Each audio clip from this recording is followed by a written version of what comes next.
What up, everybody? Welcome to another episode of Buckeye BS. I'm here with my guys Cam and Mike, coming off of a week 2 victory for the Buckeyes. How y'all doing? Chilling. Feeling good. Hanging tough, man.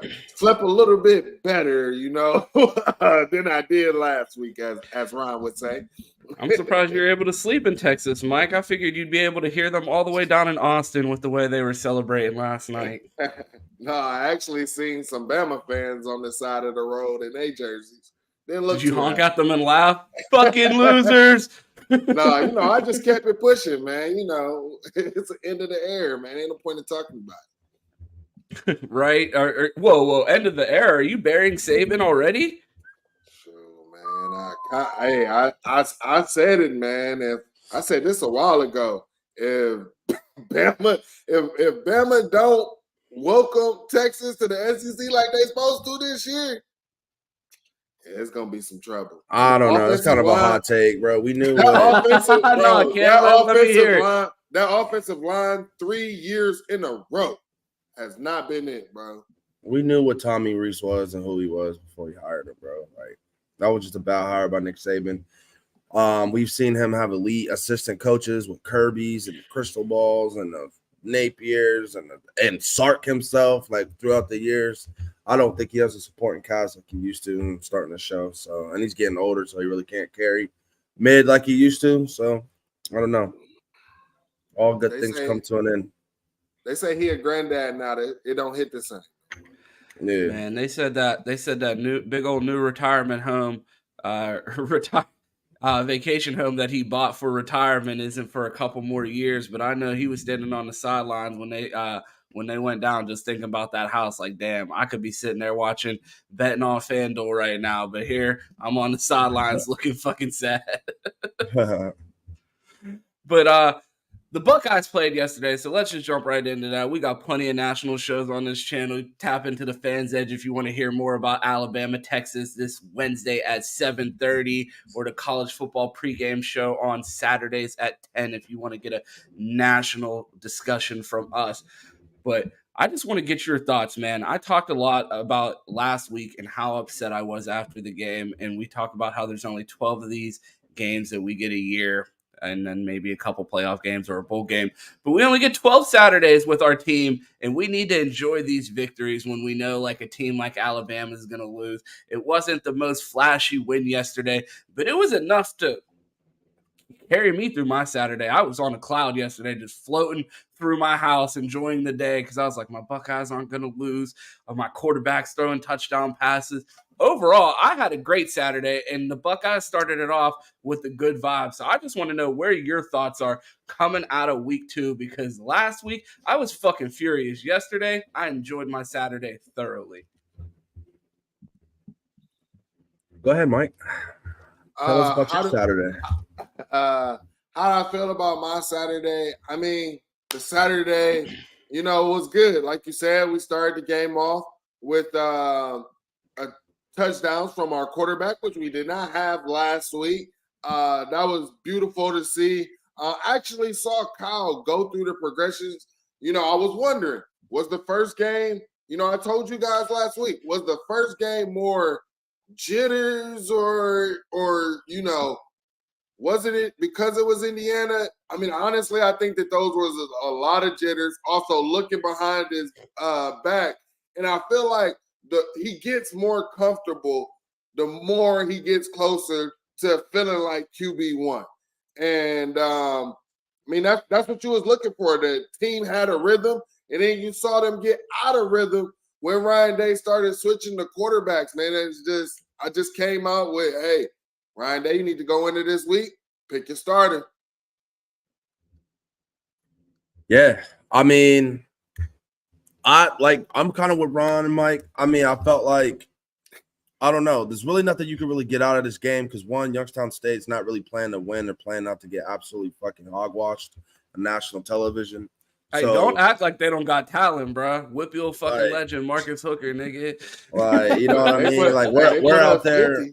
We're out there just trying to get reps. Like, you know what I mean? So it's like, I don't really take anything from this Youngstown State game. I will say Kyle was definitely more on beat and rhythm wise throwing the ball. I was telling these guys on the pre-show, I think that he's going to benefit from playing better competition moving forward to kind of get that internal clock going, because you could kind of see he's kind of got that practice vibe to him still, where he's a little late and just a little slow on certain things, and getting hit and getting into strong games will help him with that. And as far as the defense, I mean, the defense looks like there's, in week 2, like obviously, I mean, we came out with 2 teams. I was telling them pre-show, like, hey, our starting defensive line has had 32, 33 pass rushes against the number 1 quarterbacks. Mm-hmm. And that's not a lot in 2 weeks. So everyone wants to sound the alarm on the D-line and this and that. I'll just say pump the brakes a little bit until we get into a game where the pass rush is actually needed with a real offense, because face it, Indiana was running bullshit, and Youngstown State yesterday was running bullshit. Mike talked about the confidence rising for Kyle McCord and feeling like he doesn't have to look over his shoulder. We talked about it in the pregame show. Bro's dance moves were looking a little less stiff this week. He was feeling himself. He seems like he's really taking the reins, bro. Bro is getting loose in that little Shibuya circle that they be running before the fucking game, bro. I don't know what the fuck that is, but at least bro looked confident doing it. Yeah, like I don't know what type of fucking moves they teaching in Ohio, bro, but that shit's terrible. But bro looked comfortable doing it, so I'm said he brought happy that for PA him. Swag. That's that PA swag, man. Yeah, he from Philly, man. That's definitely y'all. Oh man. So before we jump into the quarterbacks, I just want to ask you guys. So we were talking in the pregame show. Cam was like, man, looking around the nation, a lot of 60-point outputs. Really put up, 45 yesterday? What are your guys' thoughts about how many points we're putting up on the board? Are you okay with it? You know what I mean? We start with a conference opponent on the road, new center, new quarterback. Is it to be expected a lower scoring output? Because I remember, Cy and everybody else in Buckeye Nation said 56-0 against Notre Dame last year, and we saw how that game started, and we know how this season ended up playing out. So, are you guys comfortable with the scoring output? You know, we put up another 24 points more than last week this week, and 22, whatever. My math's a little off, but we did better this week. 3 more touchdowns. Are you happy with the scoring output by the Buckeyes, and do you think it's going to continue to improve? Well, I like it. What I saw yesterday is I feel like Ryan Day. I don't know. I guess I'm kind of iffy because it's I want to see that vertical pass game. I was telling people after the game, I want to see Kyle McCord go hit the vertical. We haven't really hit the seams.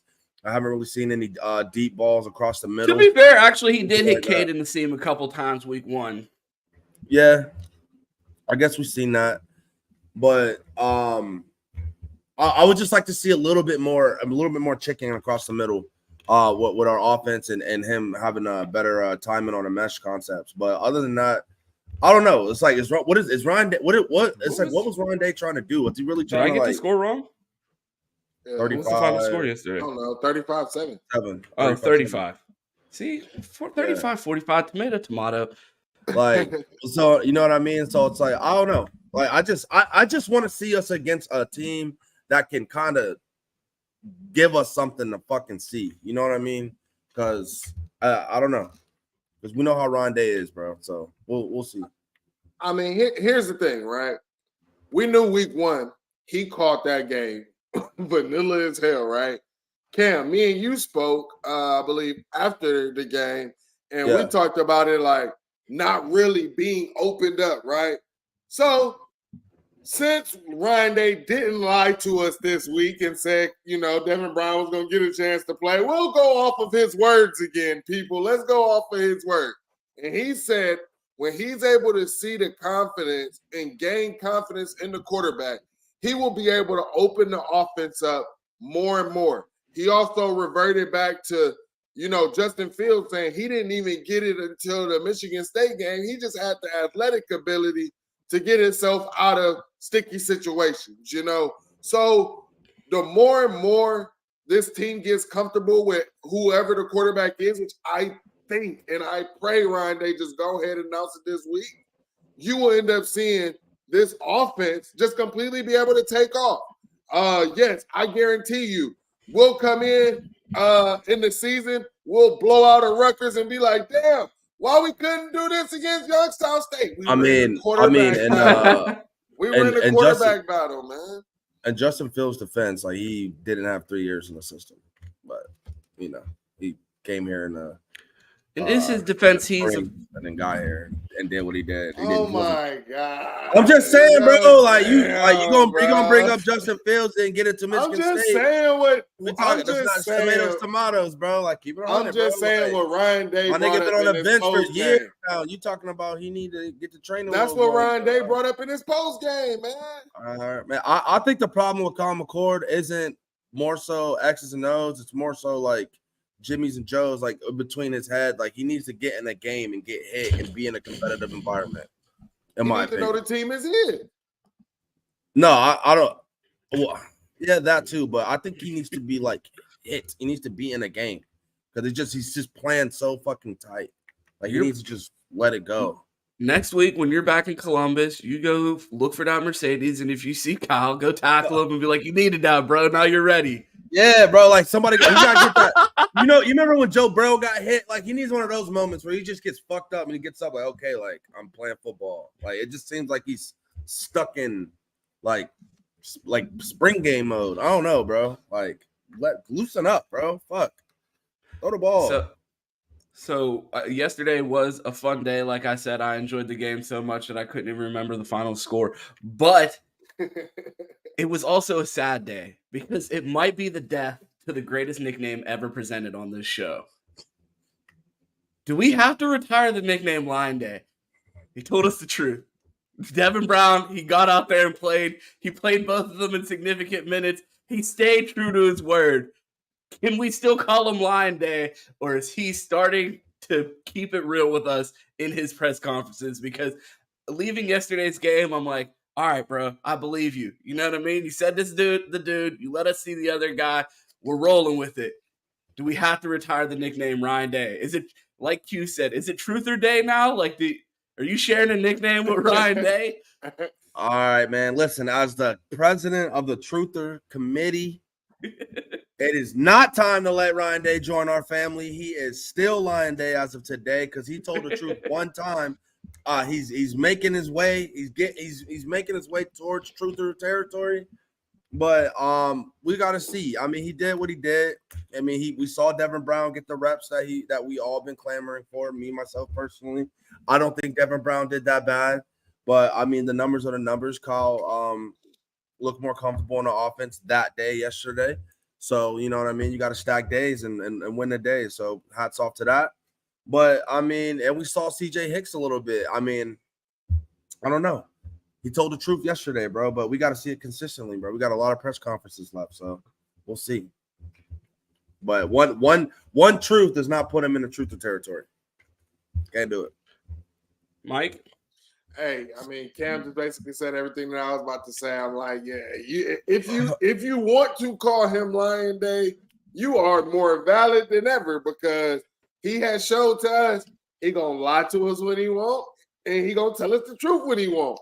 So, if you want to continue with the Lion Day, you can. I'm going to back off it a little bit. I'm going to give my guys some slack. Let's see where we're going. Because, look, bro, if we come out here and smack the shit out of Notre Dame, bro. The sunshine pumping. I ain't, bro. Pumping it. All I needed us to see was fucking us beat an SCS opponent, and I'm out here live.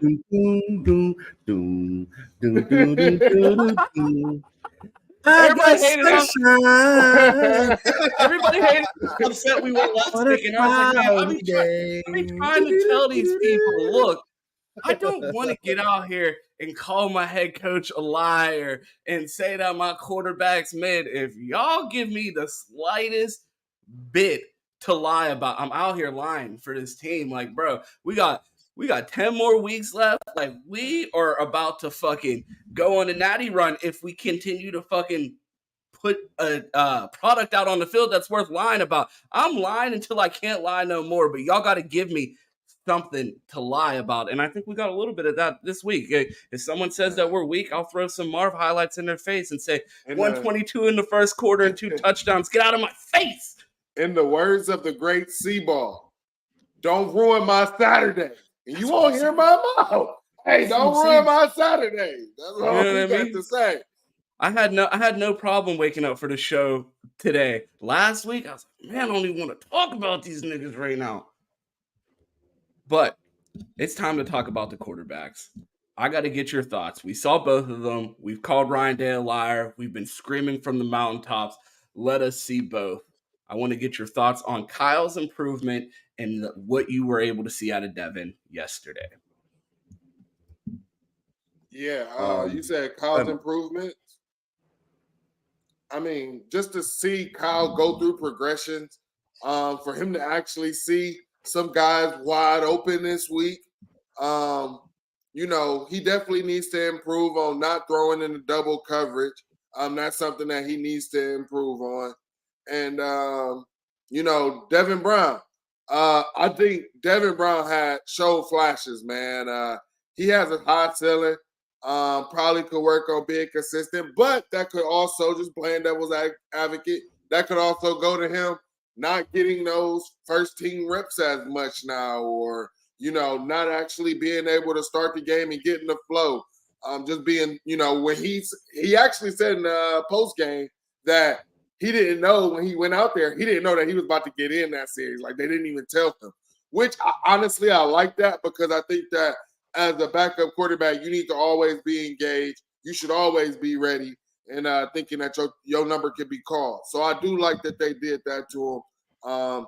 And honestly, I just think that we will see a lot more out of this team once Ryan Day. Like, I'm going to keep resurging this and keep re-saying it.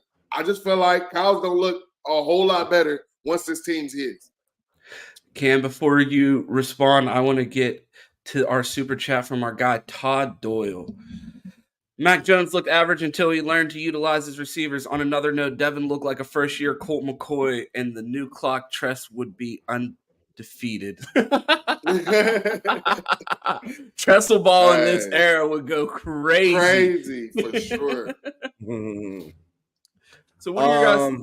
Go ahead. Cam. So we're talking about Kyle? No. The thoughts on, like, Mac Jones. Like, do you think that Kyle needs time to learn how to utilize his receivers, like Todd was saying? Like, do you think this is a lot of the struggles that we're seeing, or just your typical first round, like your typical first couple starts issues that we're seeing him work through? Like, we've talked about, let the young guys play and get these mistakes out of their system.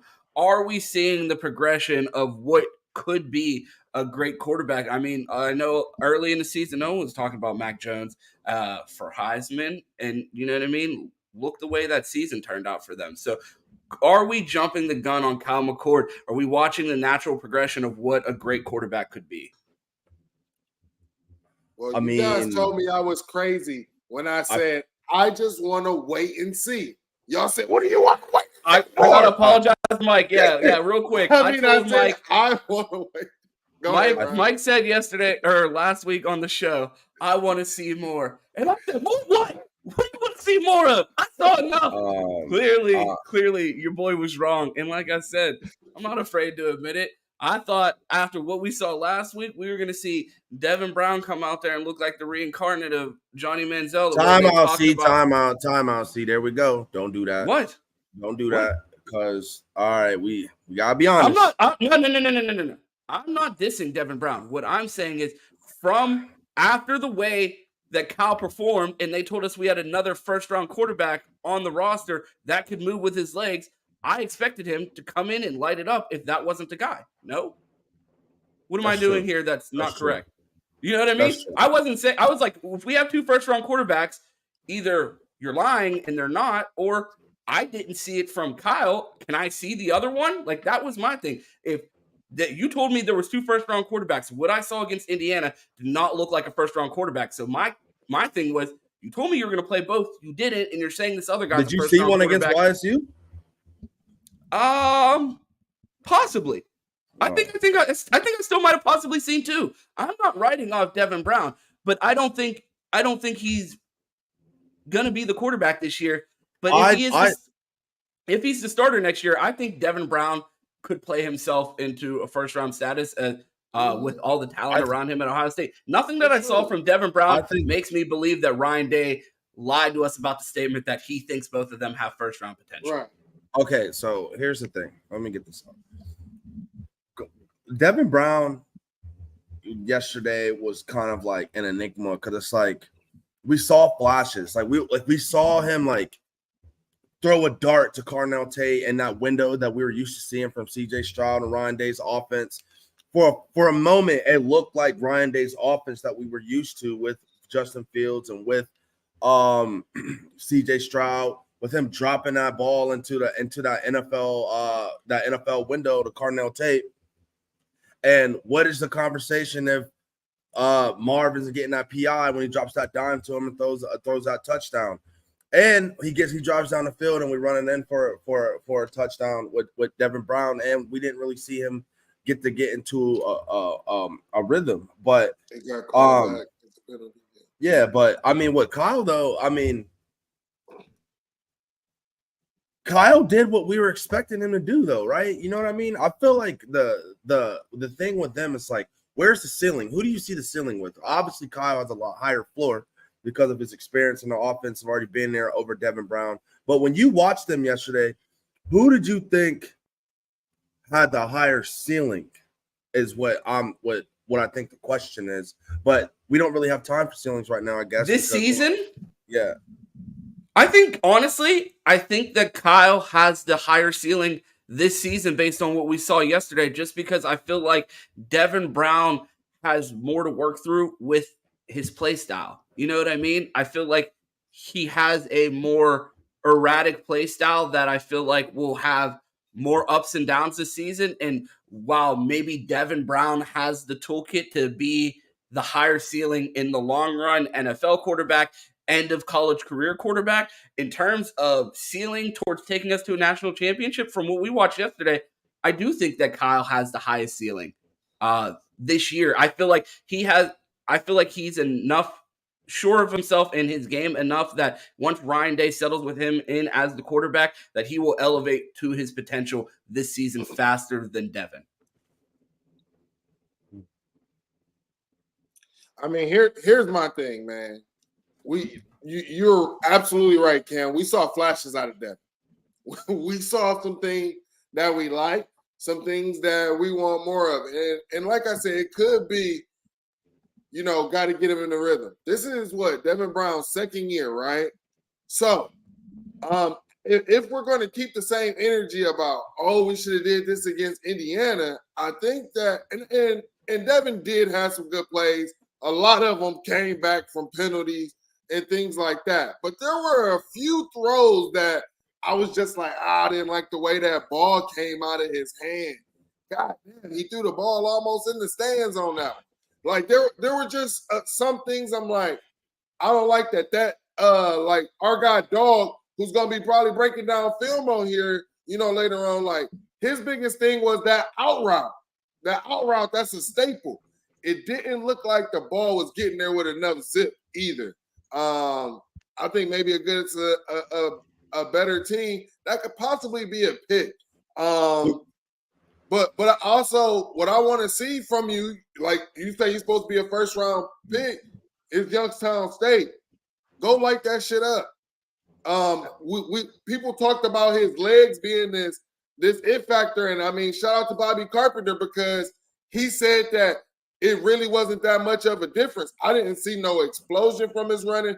And then when he ran, I felt like he didn't run hard. He couldn't run through the tackles. He's just like, as soon as he was getting touched, he was falling right there instead of running through it. Where our running quarterbacks, when you bring up a Justin Fields, he's going forward. He's not just falling right there. So, Devin Brown will be special. I just want to give a big shout out to Todd and thank him for that super chat. Before we move on to this next question, I see there's 80 of you guys in here.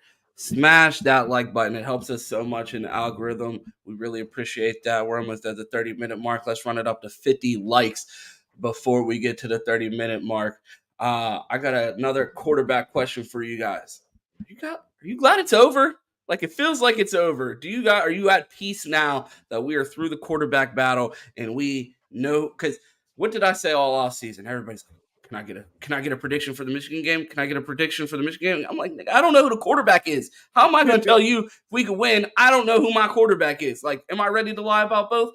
Absolutely. But I still don't know who it is. It feels like we know who the quarterback is. And I feel like this is also the 10th time we've done this on this channel and said we think we know who the quarterback is. But we think we know who the quarterback is. What are your guys' thoughts? Are you happy that it's over? Maybe. I mean, I don't know. Kyle, bro. First of all, we played wide shoot, bro. So it's like Kyle did all right. I mean, he had 2 coverage busts to Marv that went crazy, and he threw it like busts. It's like, I don't know. Like we still got to play real ball and see how motherfuckers play when the bullets flying. You know what I mean? So I would say it may be over perception wise, but Ryan Day as a head coach is for sure still evaluating what he got and who got what it takes to win those big games and make those plays and show up when you need them most, because we don't know who's still. A decent game against YSU tells me nothing, especially when one quarterback had a whole game under his belt and the other one didn't. So, because Devin Brown was still moving the ball too, and often still scored with Devin Brown, even though it wasn't throwing, it was running the ball. So, I mean, it wasn't like, I don't know. So, I don't know. We'll see. But if we move forward with one person, it gives you more comfortability as a fan and as a team, knowing that this is what we're going with. We're rolling with one guy. This is our game plan. But as a head coach at Ryan Day, I don't feel like he feels like he has a solidified starter, in my opinion. Yeah, I can't say that I feel comfortable. Like, do I think that Kyle's the guy? I mean, from what I'm seeing, I feel like he's QB1. But, I've seen Ryan, like I told you guys, I think Ryan Day's biggest mistake was not coming into the season, picking the QB1. And I'm worried if we don't have a QB1 going into Western Kentucky, how will this offense, how will the players, the receivers who are starting to look comfortable, coming out the gates in this week 2 game, how will they be comfortable in that week 4 game against Notre Dame? So, I mean, Ryan Day got to. Question for you guys. Do you expect us to see a big jump from Kyle in the next 2 weeks? You got to think, for the majority of camp, Kyle has been splitting first team reps with Devin. He's been splitting them through the game. He's been looking over his shoulder. If he's named the starter and he's now getting the full first team reps, he's not looking over his shoulder. He knows this team is his. He doesn't have to tiptoe around the woody and, you know what I mean, be humble. Like, this is his team and he could take this over. What type of jump can that level of confidence and that many reps? Because, like, could that be part of some of the struggles that we've seen from both quarterbacks? Because most quarterbacks around the nation most teams around the nation have their starter, and their quarterback has been repping as the full team starter since the beginning of camp, some all the way back to spring. Are we seeing a little bit of struggles because these guys have been battling this out, and now when someone takes the full team's rep, someone's able to walk around the woody comfortably as that leader? Are they able to take a next step now that it's their team? Yeah, I think that it's possible that we could see a bigger step. I mean, like I said from the beginning of the show, I did not think that Ryan Day truly opened up the offense that much. It just wasn't a stiff play calling as week 1. So with opening that offense, giving him more tools, you can actually dial up some better play calls and things like that to open our guys up. Not being in conservative mode, Ryan Day. Showing that you have confidence. And then also, let's talk about what they're doing. They're not just competing on the field. They're competing off the field, having to show leadership. Both are trying to show signs of QB1. That can also be something. Now, when you know that all the team is looking at you, all the team is rallying around you, they're not rallying around both guys. They're not 50-50. They 100% on you. I think that could be a huge momentum boost. Got another super chat from our guy Todd. Just saying, Texas wanted Colt, but was sketchy until he settled. going to take a year with lots of packages. I think that hits on what we were saying here as far as it's going to be exciting to see what he looks like with more reps, the playbook completely open. What were your guys' thoughts on? I mean, I feel like the YSU game, seeing tempo from Kyle was another level of trust with him and with him in the offense. So do you think we're watching Kyle right in front of our eyes settle into the role? Cam, go ahead, Cam. I don't know, bro. I get it. Like, I know Kyle like had a good game yesterday, but it's like, bro, it's YSU. Like, what are we doing? I don't know, bro. Like, did you see like what I don't know. It's weird to say. I didn't see anything Kyle did that Devin's not capable of doing.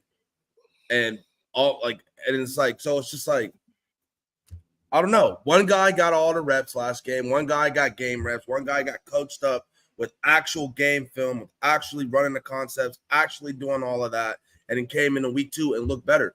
What would DB have looked like if he got all those reps against Indiana and came in this week and got to go back to back to back with drives and get in rhythm? Because it's like, I've seen flashes from both of them. So it's like, I don't know, bro. I'm torn. I don't know. Because I don't know, bro. Like Dad said in the chat, I can see why Ryan Day was in a Woody. Like, bro, I don't know what the fuck going on. Because it's just like, that's how I feel watching them. Like, I don't know. Like, so I know Ryan Day in his head, like, shit, I'm gonna just throw a dart at the wall and say who the fucking quarterback is. Because I don't know, bro. But I don't know. Mike, what are your thoughts? Do you think Kyle's getting settled? I think so. I kind of just hit on it, man. I think he'll get settled once he's told the team is his. Until then you're going to see those mistakes. I think, him throwing in the double coverage is him pressing. I mean, we heard it from one of our national championship winning quarterbacks himself, man. He freaking hated sitting there. As soon as he make a mistake, he look over at the bench.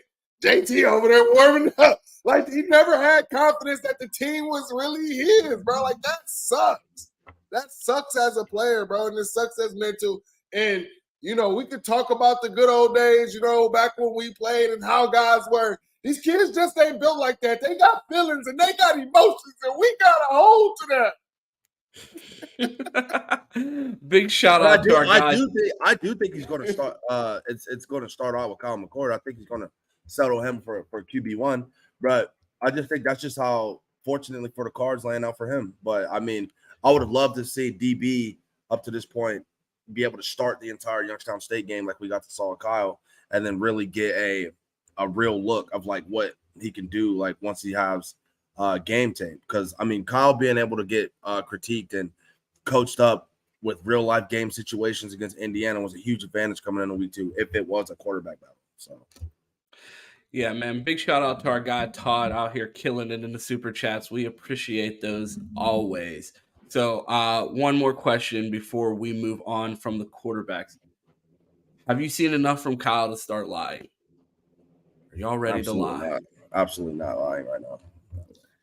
I can't lie right now. Like I said, I need to see the playbook open up. I'm telling you, we beat Notre Dame, and that shit looks impressive. But look, here, I'm going to present a scenario. I'm going to get him. Kyle's the quarterback, right? If you're saying you're not ready to lie, that means we could get to a point where we don't get to lie at all this season. And what kind of season is that with no lying? Like, what are we doing? We're wasting the season.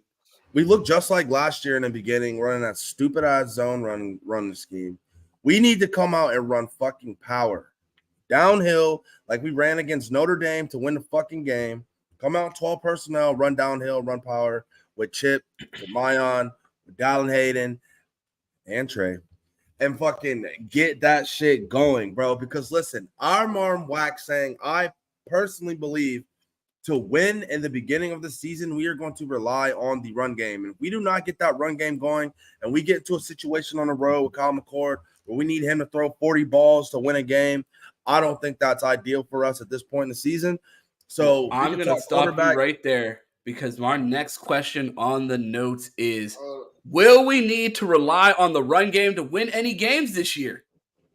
Well, I want to get my lie off about that because my lie or whatever is Ryan Day ain't showing Notre Dame anything. This will be a completely different offense once we line up.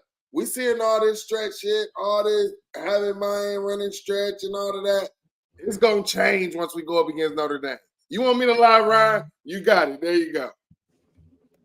Cam, do you think that we'd be able to beat the – do you think we'll be able to win a game if we have to rely on the run game? Yes, I do. We said all fucking summer that the strength of our offense is that we have one of the best backfields in the nation, and we have two of the best guards in the nation, and Donovan Jackson and Matthew Jones. So it's like, why wouldn't we rely on that? And we saw flashes from my dog, G. Scott, that Mike's going to talk about later, that's putting hands on motherfuckers at tight end that we really wasn't getting from Cade Stover, that made our run game look even crazier. So we got that other edge guy out there that can put hands on a linebacker and be able to move in space. Why not? Like, Mike, I got a question for you. What did you think about Trey's bounce back game? Were you happy with the way Trey ran yesterday? I mean, we got Trey out in space, man. Here's my thing. I want to see consistency.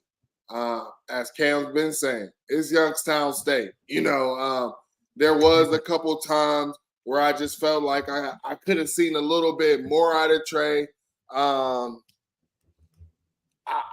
I want to see. I mean, honestly, what I do believe is when you get Trey out in space, he's amazing. Dude's a freak. Dude is a freak. But being that overall back, I need to see some more consistency. Cam? like I said before, man, I just want to see the in between the tackles, and running through arm tackles. We know in the Big Ten, we need our RB1 to be able to get those tough 4 yards. And I don't think that Trey really got that in his game right now, that I've seen consistently. I want to see him be able to make the first man miss and then go down from the third man. I don't want to see him getting ankle tackled and getting tripped up in the hole and all that. We in year 3. The league run around the corner. Like, let's go. Like, the time is now with this fucking running back room. So, yeah, that's how I'm feeling, bro. One more question. Nice hurdle. He did. That was cool. I wish he would have landed on his feet and kept running, but it looked cool. One more question, bro. Do we need to send out the search party for Dallin Hayden? Like, I understand that these games are tight and they're trying to get all of these the top 3 backs reps, but I mean, Ryan, a little bit of Lion Day here. He said in his last press conference post game that Dallin absolutely has to play. If Dallin's not getting in against Youngstown State, like when is bro going to start getting his reps? Man, listen, I'm gonna tell y'all right now, y'all better stop playing because that man in Colorado ain't hard to find. All right, y'all better start playing these motherfuckers, bro, because motherfucking prime ain't hard to find in that motherfucking portal. But no, I don't get it, bro. I don't get it. You know me, I personally think that Dallin Hayden is RB 1 and 2 with Chip on the team. I said that back in April. From what I've seen on tape, I think that they're the 2 best running backs. We've seen Dallin Hayden as a true freshman get real minutes, real game time situations, and put the team on his back in that first half and kept us in the game when we were struggling against Maryland on the road. Obviously, we saw him average 5 yards a carry in a playoff game against Georgia, but I don't know if that was enough for him to play out Ohio State. So who knows? But I don't think that is a good look that Dallin Hayden's not playing. I couldn't tell you why he's not playing, but I wouldn't blame him if he felt like he had to do something better for his career. So I would, because he's going to be the starting running back next year, no matter what, bro. Sit, wait your turn, and fucking. He might be. Who's going to play? Who's going to play over him? Chip. Chip's gone. So. No, he has another year. Oh yeah, it's the Dallin. I think it's the Dallin. I think it's another year. No. So, but you're talking about we have another year. Why isn't he playing right now? Like, I'm so sick of that. We have 3 backs ahead of him. I want to know. I want to know I want to know why he not RB1. I said this last week. Yeah, like I keep why catching am for I getting carries over Dallin Hayden? Make it make fucking sense, bro. I want to know. Okay, how about this, man? Hold on. Like, what are we doing, Let's bro? be real. Let's be real. Do y'all really want me to give you my running back depth chart right Nigga, now? you're gonna say Mine Williams at 1, so I'm not trying to hear it. Hold on. No, I'm not. Do you really want to know it right now? Let's hear it. I put Chip at running back 1, Mayan at 2, and Dallin at 3. And I think, hold on, listen to me. I think you can, hold on. I think you can continue to use Mayan the exact same way you are using him right now on the goal line and those little power packages. I think that you can use him exactly that. But replace Dallin with Trey. Bro, Trey would be 4 right now on my depth chart. I'm not lying. Somebody should go to jail for making Mike for that take. What? For that take? They tried to make Chip a fullback. Trey RB4. Let's be real. Where are you putting him at? He's not a better overall back to Chip. To me, he's not a better overall back than Mayan. The only thing that he has that's different than Mayan. No, the only thing that he has that's different than Mayan is his speed and space. That's it. He doesn't have better vision. He doesn't have better footwork. What are we talking about? That is a take I will let you have, bro. Don't ever worry about me stealing that one. Trey is RB4. That is a Cleveland Mike specialty right there. But I'm going to throw it right back to you, Mike. We're going to move on to tight ends. You had a conversation with G. Scott's dad on the timeline. So give a little backstory on that conversation and his response. So, shout out to my guy, Tim May, man. I watched Tim May had an interview with G. Scott and Senior. G. Scott Senior. And G. Scott Senior, if anybody's watched any of his interviews, he's a very blunt guy. Pretty open as well, and always keeping it real. He said, man, I talked to my son, this offseason. I'll get into that part, but basically, I listened to that interview. I thought it was wild what he told his son. He's going to tell you when I read this tweet of what he said, but I just thought it was wild, and I just want to say shout out to G. Scott Jr. for not making excuses, not picking the coach out to blame or anything, and actually just fighting. So G. Scott, I tweeted G. Scott Sr. and said, G. Scott Sr., looks like that your son was onto something when y'all had that conversation this offseason. He quote tweeted and said, my brother, yes. He knew better than me, apparently. I told him to leave, and he said no. As a parent, some of the greatest times are when we learn from our children. Buckeyes. And here's the way he kind of went in depth about that conversation. G. Scott Jr. told him, when he told him, son, I think you should leave. He said, the situation that I'm in right now, me not getting playing time right now, is because of me. I have to change what I'm doing so that I can get the playing time. And damn it, we done seen it. We done seen G. Scott be so aggressive. We knew he was aggressive already.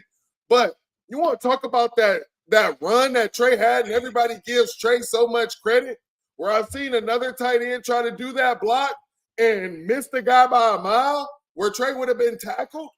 I mean, shout out to G. Scott, man. His blocking ability in these past 2 games that I've seen. And we know what he can do in the catching game. How is he not tight? Oh. He needs to be featured more, man. Has to be featured more. Cam, what are your thoughts on G. Scott in the tight end situation and what you saw out of G. Scott yesterday? I mean, basically, like what we're trying to do in this offense with the run game and our tackles having issues, specifically Simmons. I think that G. Scott right now fits our offense better in what we're trying to do because he's athletic enough to get out on that edge and help us block on the stretch run that we seem to be so adamant about running. So if we want to run a stretch zone and we want to get our running backs out on the edge because that's where they feel Trey is more effective at. Ding ding. So put G. Scott in there so he can because he's able to reach and block linebackers and do that. And also he's a threat with the ball in his hands. We've seen him get some catches and be an athlete. So I think he deserves to take because I think with what we're trying to do so far on offense, I feel like his skill set complements that better than Cade right now. So Yeah, I hear you there. So I think that G is going to be able to assert himself as the season goes on and take over that spot of tight end one. So we're here. We've been talking we talked about blocking last week. We were super critical of the offensive line and some of their struggles. The run blocking definitely seemed to improve yesterday. I want to get your guys' thoughts on that. It seemed like we had less communication breakdowns and a lot fewer guys standing around like this with their hands up, confused after plays. Do you think that was just a testament of what we were seeing against Youngstown State, or do you think they shored up some communication things in the run game? I'm not going to jump to they have completely fixed everything because it was Youngstown State. What people don't give Tom Allen credit for is him being a defensive coach. He was sending, he was showing different things on the defense that our defense wasn't able to account for. I didn't really see Youngstown State doing that. But I can say this, man, that short run game gotta be better, man. It was no communication on that, I can tell you. What the fuck was that third down play call with that pitch to the boundary? The boundary to that stuff is dead, bro. They gotta cut that out. It's a wrap on that, man. Cam, what were your thoughts on that play call? Third down pitch on 3rd and 1 to the boundary. I mean, it's Youngstown State. We're supposed to have bigger, better, faster athletes. I could see what they were trying to do, trying to give our left tackles a chance to be able to wash down and push those guys towards the sideline and get to short yardage, but it didn't work out that way because we're just not that good right now. So I thought it was trash. Like I said, I'm all about power run games coming downhill and running that way because last year we showed that's the best way that we can run a ball. So we coming about running zone again. I don't understand it. I don't know. I don't know what's going on in camp. I don't know what they're trying to see. I don't know if they want to like appease to a certain running back's running style. I don't know, but run the ball downhill in the power run game. That's what we're successful at. That's what we're successful at last year. We don't have the personnel to block the edges and reach the edges like we have in the past. So let's play to our strength. Power run game. So one of the people that got beat on that play is someone. If you do that, the running back, you got to go to different running back one if you do that. Man, that's a different story for another day. So the person who got beat on that 3rd and 1 play is our left tackle, Josh Simmons. We saw him with a couple penalties yesterday. We've seen him get beat a few times. It's looking like we have a problem at left tackle. So I just want to get your thoughts. Do we have a problem there? Are there other guys that you think could potentially play that role? Or do you think he's out there for a reason? Like, are there no better options? And this is what we are about to watch for the rest of the season. I think that honestly, I believe that yes, it's an issue, and I think that the issue is teachable for this left tackle. But can he take it? Can he get better? Can we see growth from him throughout the season? I hope so. We need him to. I think what his issue is, like we saw him, he got the hands to the face penalty, took a dude's helmet off. Here's the sad part about this. It took away that the touchdown, right? When he got the hands to the face.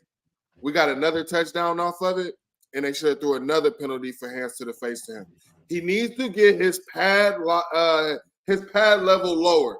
He's way too high, which has his hands way too high where they need not to be. You're not blocking anybody up there. That's not where you get your leverage from. No O-line coach teaches you that that's where you get your leverage from with your hands that high, man. I think it's teachable, but I think it's more of a discipline thing. This is why it was so crucial to get a guy in there in the spring, because that's something that you need to make sure that you have concrete. If he needs to be in the Woody while Marv's over there doing the extra work, catching on the jugs, and he's working on getting his pad level lower, then that's what he needs to do. And that's the only way he's going to get better is working on it outside of practice as well. Cam? Yeah. I mean, I don't know. When I watch the game, I can't really decide if it's an ability thing or if it's a coaching thing. You know what I mean? Because I don't think that he has that natural punching power that to initially knock defenders off their rush, which I think is the biggest issue for him. Because if you watch his feet, he's athletic enough to dance with a DN. He just don't got that power that you would like to see on that punch that we would see from a DeJuan or Paris when they will get that hand on you and stop that initial rush and be able to reset. So I don't know what you would do to coach to change his technique or whatever to fix punch. I mean, I feel like that's just natural ability. That's just weight room. That's the stuff that you develop over time.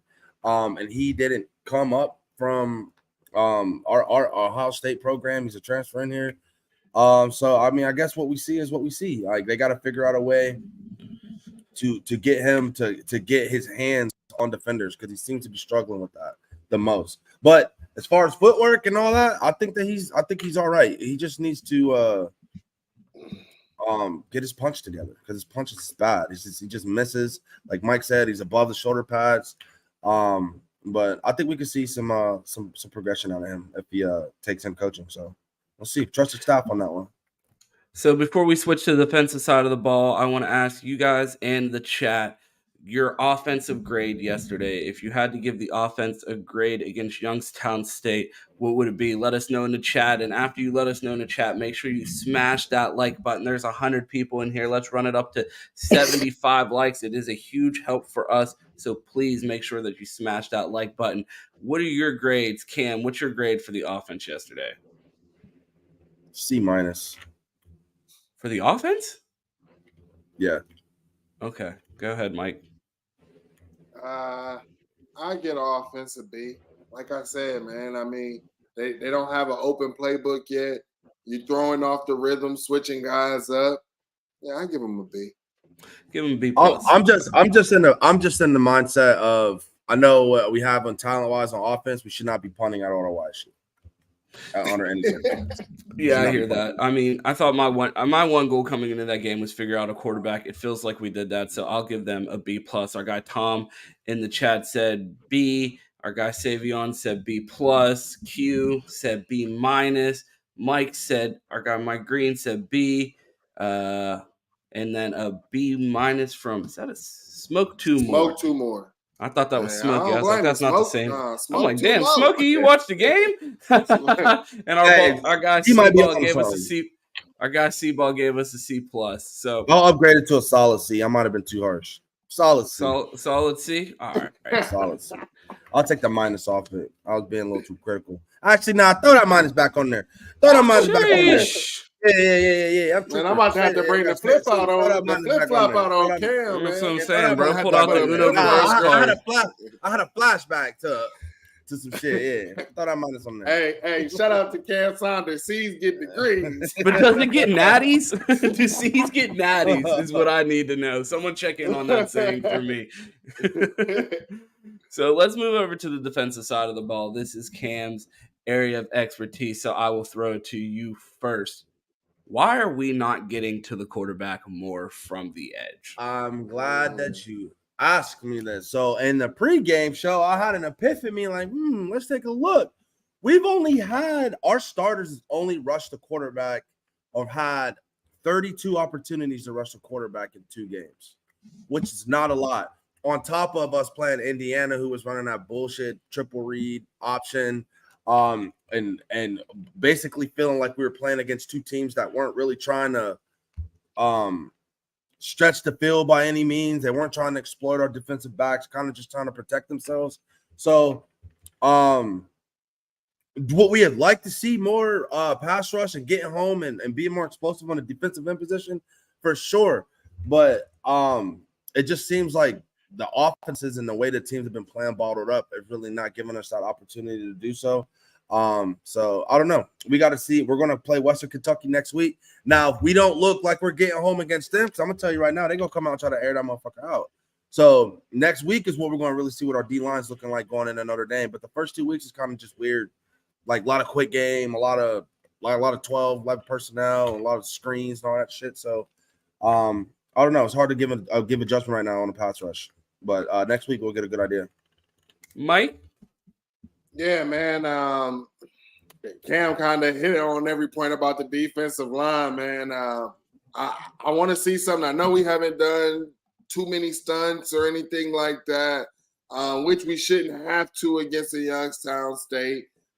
They did have some big boys up there up front. I think their whole offensive line was over 300 pounds as well. Not saying that it's an excuse. It's still Youngstown State, but with that quick game, it's hard. You playing triple option, shotgun offense or whatever. Most of the time, you're probably telling your DNs to be more on contain than actually going and pass rushing. So I hear that. So the one question I have for you guys is you guys seem pretty optimistic that this defensive line will start getting home with more opportunities. So am I jumping the gun when I ask the question, do we need to see a shakeup in the rotation? Are there more guys that you want to see? Do they need to split reps more, or do we just need to give these guys already opportunities? Because like you said, there's only 32 pass rush opportunities for these guys. So if you split it up even more, we're talking even less of an opportunity. So do you think these guys need more time and more opportunity to really get after the passer, or do you think some other guys may need to get a chance as well? Cam? I think the young guys coming off the bench, Caden Curry, Hero Canoe, Kenyatta Jackson. I just feel like they got a little bit more juice coming off the edge in that rushman package. So if you're feeling the need to want to put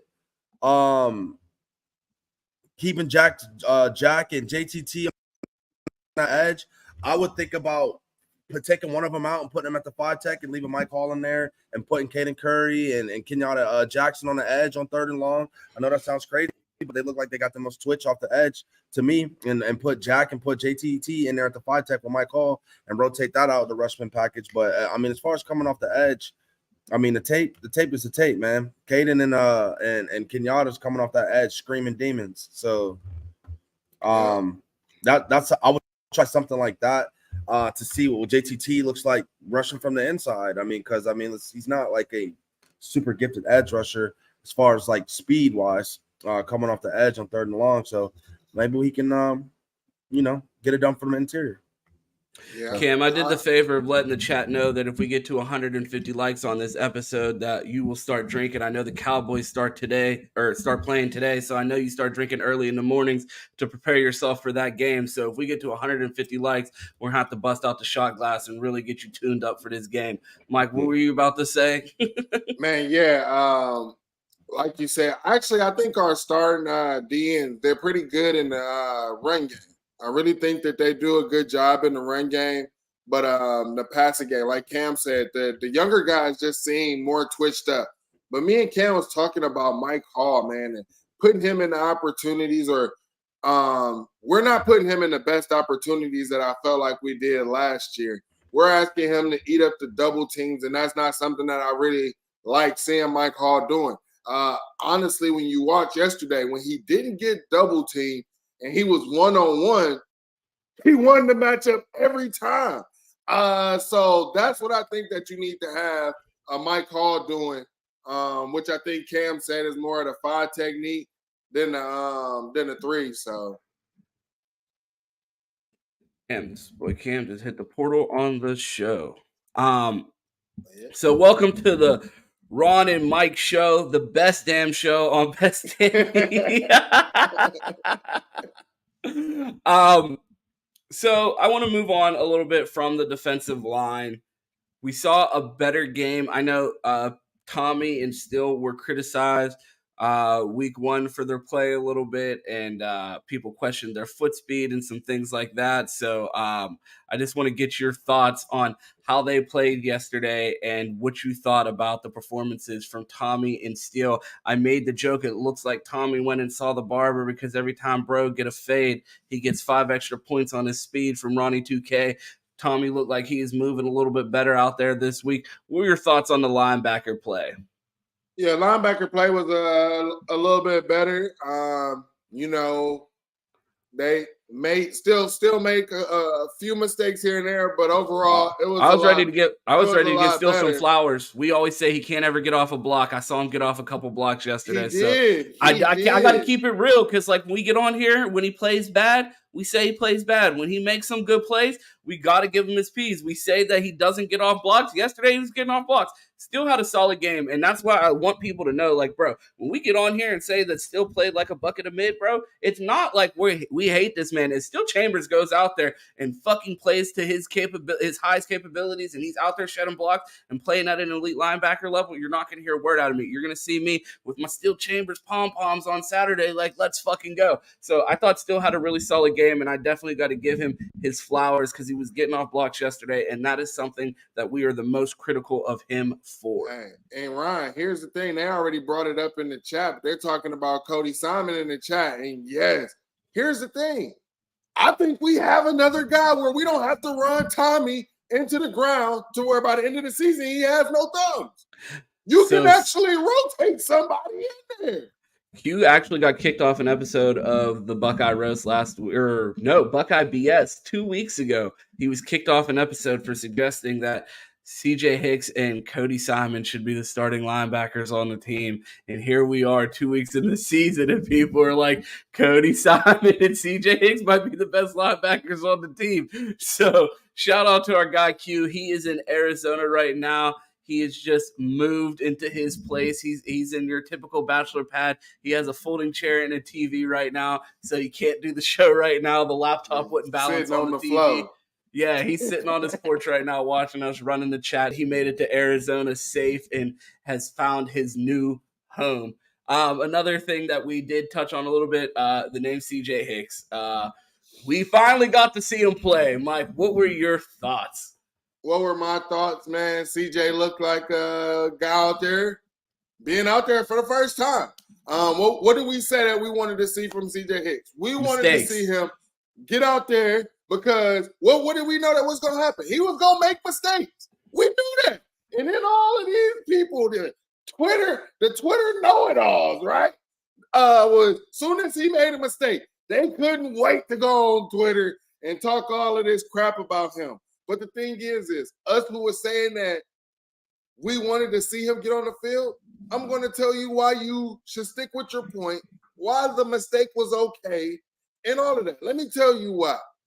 If Steele is our number 2 behind Steele Chambers, let's just say Steele comes down with the flu or something, he's unavailable. Do you really want your linebacker too to be coming out there with no reps? This is what's going to happen. I mean, we watched Caleb Downs last night. Also, true freshman.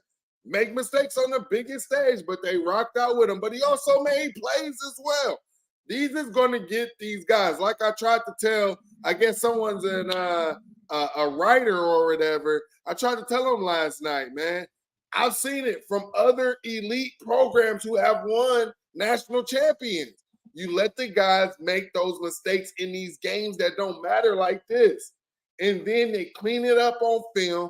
And by the time the CFP or the big games come around, them boys making plays all over the field.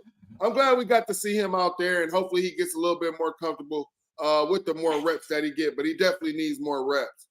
If you're in our Locker Boy community on Twitter, you probably saw this conversation going on this past week. We talked about the need to get these younger guys on the field and allow them to make mistakes. One thing that people always tend to ignore when they talk about Steele and Tommy and why they are the players that they are today is because they were allowed to go out there and be awful with no fear of repercussions in that 2021 season. Tommy Eichenberg had a 60-snap game where he registered exactly 0 tackles. He then followed that up with a 45-plus snap game with all of 1 tackle. So in 100 snaps, Tommy had 1 tackle at linebacker. So I just wonder if CJ Hicks is given this opportunity to go out there, make mistakes, learn from in-game experience. That is a huge reason why Steele and Tommy are the players that they are today. And that's an argument that we've been trying to make since day one, that these guys need the development reps. And that's why that is such a crucial part of why Steele and Tommy have been able to become the players that they've become today. It's because they were given the opportunity to fail. And boy, was it not fun to fucking watch.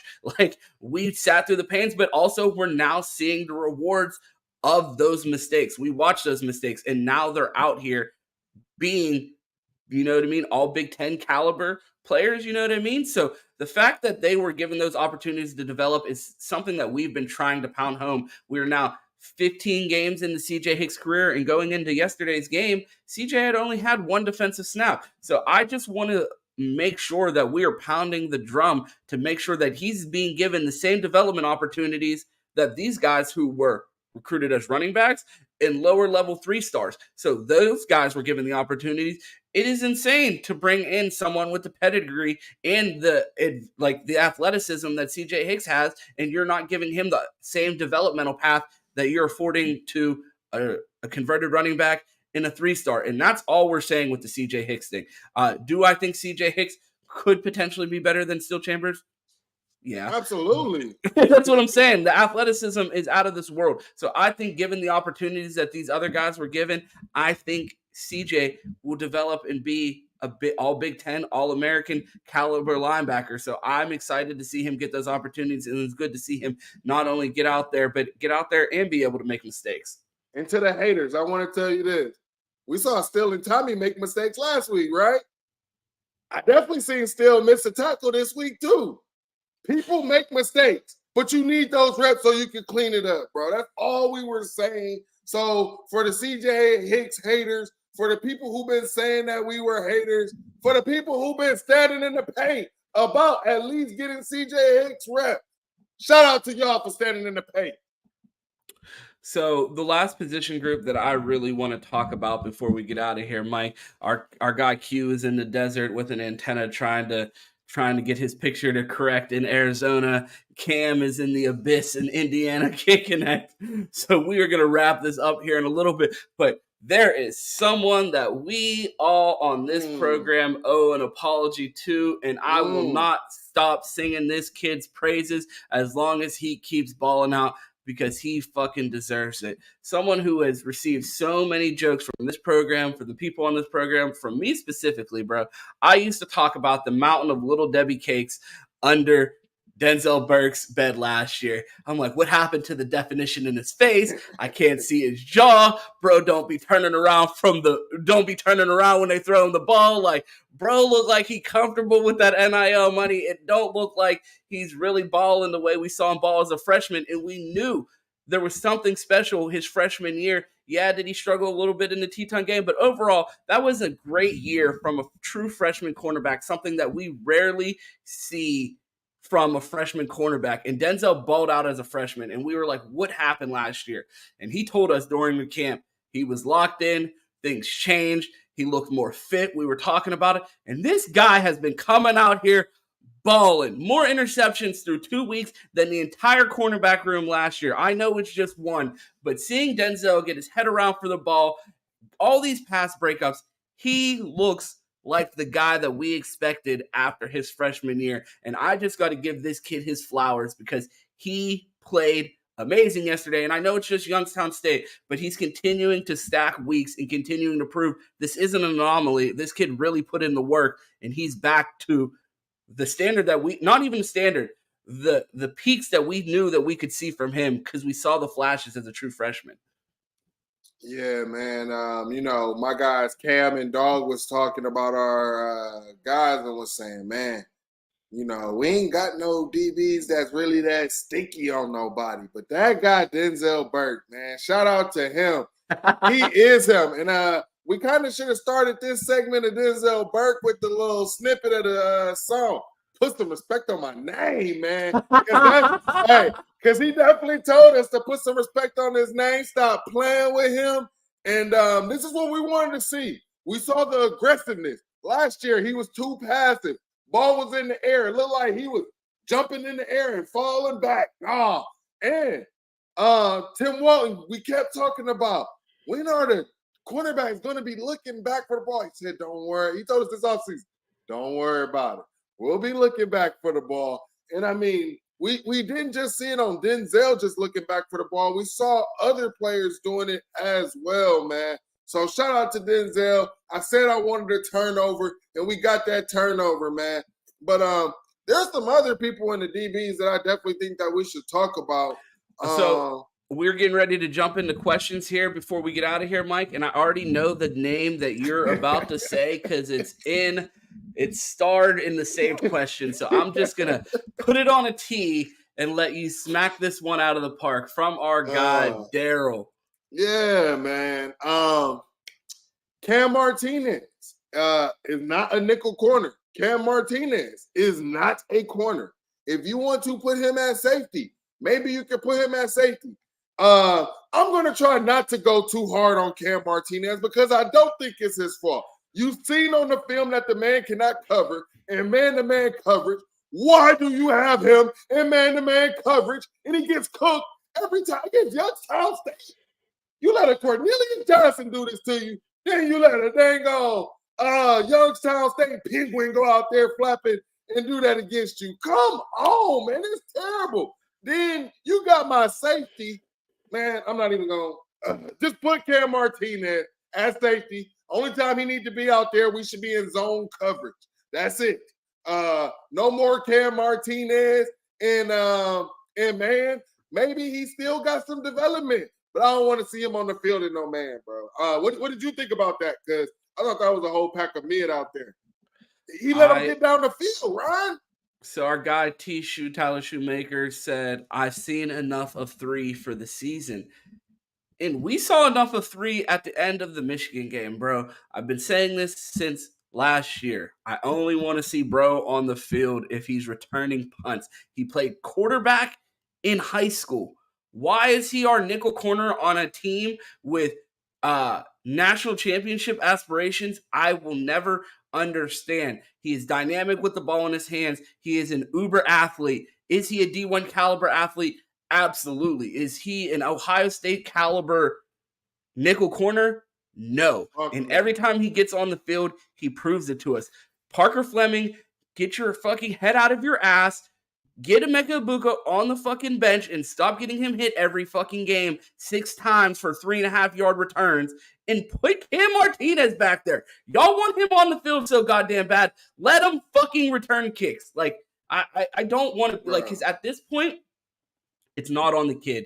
He came here. He had the offer. He's out here putting in the work. He's doing the things that the coaches ask of him, and they're putting him in these fucking positions. At some point, the coaches have to take a level of accountability. You brought him here. You asked him to do these things. You've seen what he's capable of multiple times. How long can we be mad at Cam Martinez? We can't. You have to be mad at the coaching staff for, one, not getting him to where he needs to be, and 2, for putting him in these positions that he's clearly not fit ready for. Like, this isn't on Cam Martinez. This is a coaching issue at this point because I feel like what the coaches are doing to Cam Martinez is malfeasance because they're putting him in positions to fail at this point. Because, like, anyone out there can see it that he's not ready to be in these positions, and then you're putting him in positions to get blasted by the fan base. Allow him to do what he does best or develop him to do what you're asking him to do because what you're doing right now isn't fair to him or the fan base. And then you see who cooked Cam Martinez. They replaced Cam Martinez, put Jordan Hancock on the guy, and the dude wasn't able to cook no more. That's what I'm saying. The dude was doing the opposite. That's what I'm saying, bro. I feel like this is apologize to Q Day because, I mean, he said that Jordan Hancock is a draft pick this year, and I'm like, fuck, if he could go out there and lock up the nickel position, he might be. Like, at this point, like, I'm ready to be wrong because I don't want to see anyone else on nickel other than Jordan Hancock. Let bro go out there and fail, because we've seen Cam get the opportunity. Like, let Jordan Hancock go be, and I don't think he's going to fail. I think Jordan Hancock is our best option at the nickel. I agree. So we do have a couple more questions before we get out of here. Should Sawyer be moved inside and Caden Curry-Jackson start at the edge? I don't know if Jack needs to go inside. Or I don't think Jack is a fit inside. I think, like Cam discussed earlier in the show, as we get more pass rush opportunities, I think our guys will find ways to get home. But I would like to see Caden Curry and Kenyatta Jackson get more reps as the pass rushing opportunities become more available. I'll say this. That's interesting because I go back and I think about Zach Harrison, right? And I was like, damn, I think if Zach Harrison, I think I told you guys, I think if maybe in the spaces or something, before we actually started doing the show, I said, if Zach Harrison moved inside, I think he could be dangerous because he looked a whole lot better inside than he did outside. And he looked a whole lot more disruptive. You could be on to something, like Ron said and like Cam said, let's see a little bit more, but you might be on to something. Absolutely. I'd like to see everyone get these pass drops. I think these first 3 games are going to answer a lot of questions for us. I mean, we've answered the quarterback question. I feel like we're seeing the line start to get their heads on straight with the run game. And now we're going to see a decent passing attack next week. So we're going to see, hopefully, if we can see them edges round in the form. And I mean, if we see that happen, I'll be full blown ready to lie going into the Notre Dame game. I fucking hate that fan base so much anyways. I'm going to lie anyways. Even if I thought we were going to lose, I'd get on here and talk like we was about to punch them in the mouth. So a big fuck you to Notre Dame. I don't know why they're excited. Like, that score really doesn't tell everything of that game. Like, it really doesn't if anybody watched it like I did. Absolutely. So our guy, shout out to our guy, RK or girl. I'm not sure who that is, but shout out to you for that question, RK. Our guy, Mitch, can you address the fact that Devin Brown should have been 100% scoring TDs on his drive in the first real game start? He did better than McCord did in his first real game reps. I can agree that Devin Brown he should be 100%. But I mean, when you talk about the, you got to think about the ones that got called back, Ron. But I was also the same person that got on the show last week and said if it was a fifth, we'd all be drunk because everybody wanted to say, well, if Kyle McCord doesn't get called for a penalty when he throws that dime to Marv, we're talking a little different. So I got to keep it. I got to keep it consistent for both quarterbacks. I wasn't willing. I mean, Kyle should have absolutely had an extra touchdown last week and, 30 extra yards on his total, which makes that start look significantly different. And you can't have the no touchdown passes narrative. But the game of football, weird things happen. The refs do interfere in the game in some ways. So when shit like that doesn't go your way, I want to see how you respond as a quarterback. And he did respond. He still continued that drive, and they ended up getting a score on it. So I like the way that he bounced back, even though he didn't complete that pass. Should have been completed? Absolutely. Should a flag been thrown? Absolutely. But I can't get on here and give him this a different pass that I wasn't willing to extend to Kyle McCord last week when he had a similar situation happen. Here what I was going to say. I said I agree with the first part. That was the part that I agree with, right? Yeah. But the second part I did not agree with because, and the reason why, like, for the reasons what Ryan said, right? But then also just knowing how vanilla and how conservative Ryan Day was with that playbook. Like, it wasn't the same playbook. It wasn't the same at all.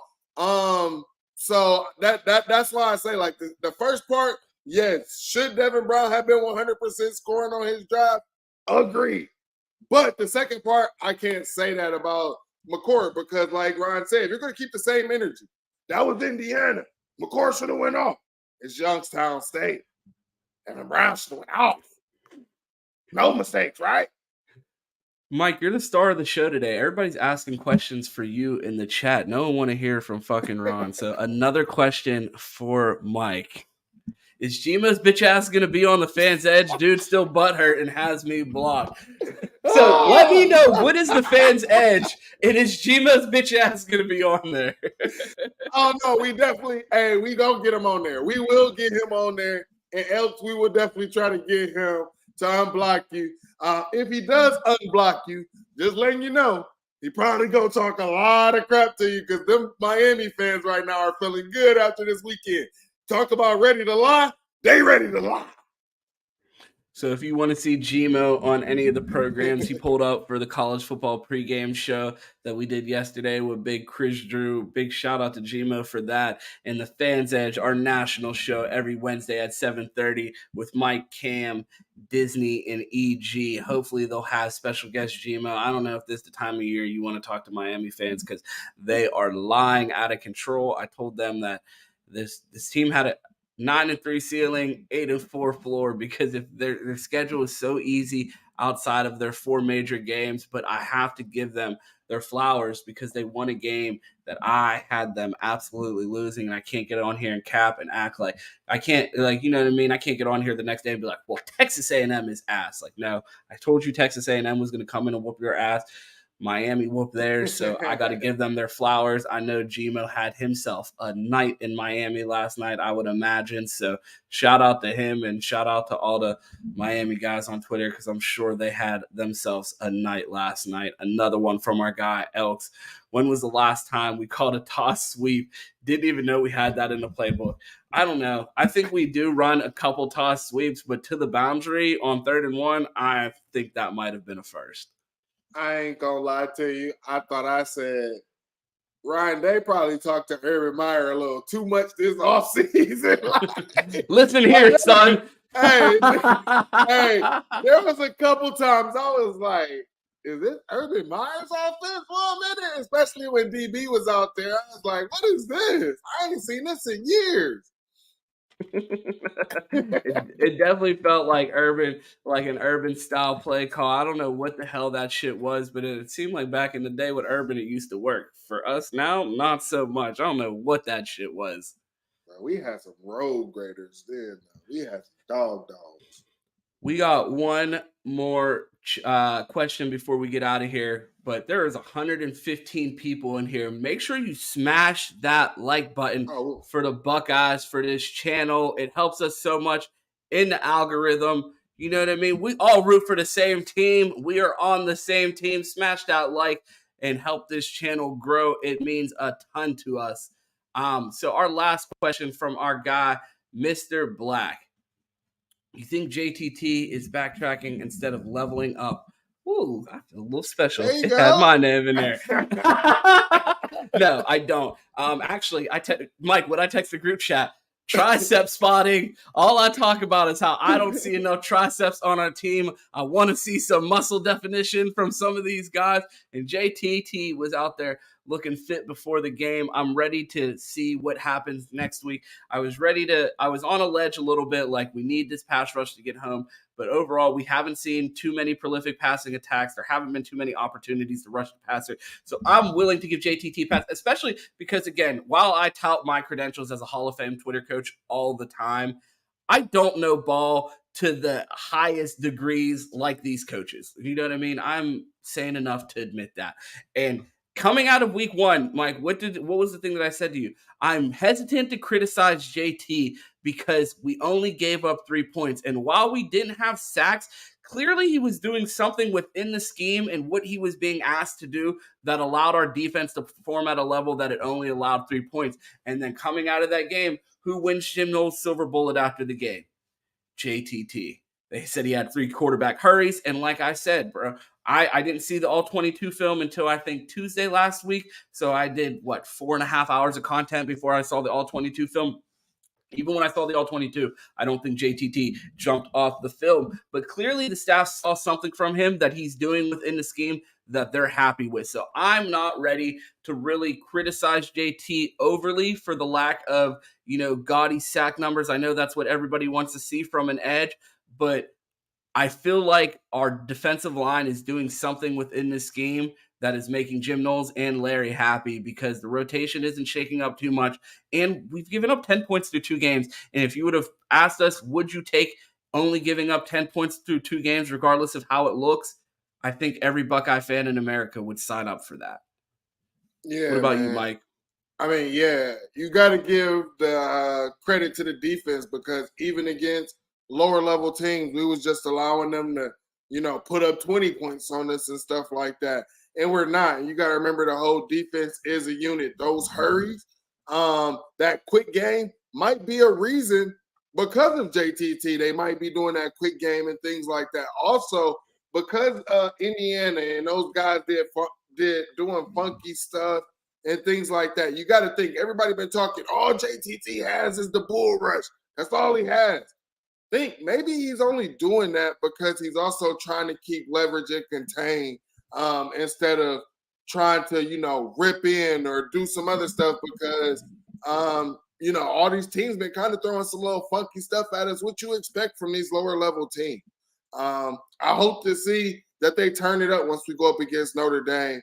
But, I mean, Jim knows he hasn't really showed much on the defensive side of the ball at all. So you'll definitely see him dialing some stuff up. Absolutely. So it is football is now officially back. We watched high school football on Friday, went to go see some Penn State and Michigan recruits. On Saturday, we had Ohio State football, and Mike, the floor is ours. It's just us. It's time to push some propaganda. It is Sunday. Our Steelers are back. I got on Steeler gear under here right now. If y'all can see it. Big Pittsburgh shit going on. I need everybody in the chat to let me know who is your NFL team. I know we are wrapping up this show, and this channel is all college football, but the NFL is back.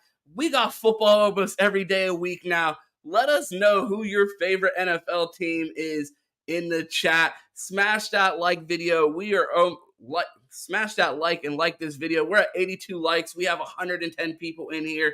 Run that like up. I hope your NFL teams win today, unless you root for the Cowboys or if you're playing the Steelers. So I'm sorry for Niners. I'm sorry for the Cowboys. Boo your team. The rest of the AFC North, we're coming for you. Mike, before we get out of here and enjoy this beautiful Steelers Sunday, let the people know where they can find you. Man, you can find me on Twitter and Instagram at 216_wildboy. And you can catch me right here on Buckeye BS every Sunday and also every Wednesday at 7:30 Eastern for the Fans Edge. And be looking soon. We might have some more content that me and Ron might be announcing soon this week. So. Absolutely. A big thank you to our guy Todd Doyle for the super chats today. We appreciate you. You were killing it. If you want to find me, you can find me on Twitter at 2_TEES. That's 2 T's. You can find me on Twitch at the same thing. You can find me on TikTok at 2Shiesty. You can find me here every Sunday at 10 a.m. with the guys for Buckeye BS. You can find me Monday through Friday at 8 a.m. with our guy Q for the Buckeye Roast.